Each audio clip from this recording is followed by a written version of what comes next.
చేతిని ఇలానే సింపాలి, లేకపోతే ఆ సైడ్ సెక్షన్ కాదు తెలుసా అయ్యా. ఒకటి ఇచ్చిందో రెండు ఇచ్చింది కత్తిరియా అదాపులో ఆట.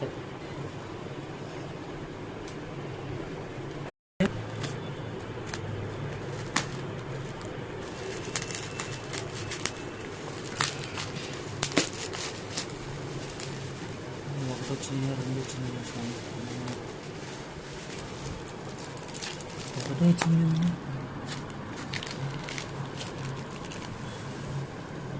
అదే ఒకటే వచ్చింది, మనం పెట్టింది రెండు కదా.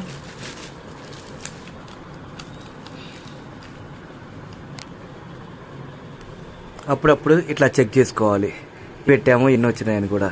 ఇందులో చూడు, మనం బుక్ చేసిన క్వాంటిటీ వచ్చి 2, వాళ్ళు పెట్టింది అయితే 1. ఇలాంటి పెద్ద పెద్ద కంపెనీలు కూడా ఇలా చేస్తుంటే ఎట్లా సార్? కస్టమర్ కేర్కి ఫోన్ చేద్దామంటే నెంబర్ లేదు. చూద్దాం ఏం జరిగిద్దో. దీన్ని రిటర్న్ పెట్టాను, మన టైం బాగుంటే వస్తాయి, లేకపోతే మన కర్మ అంతే.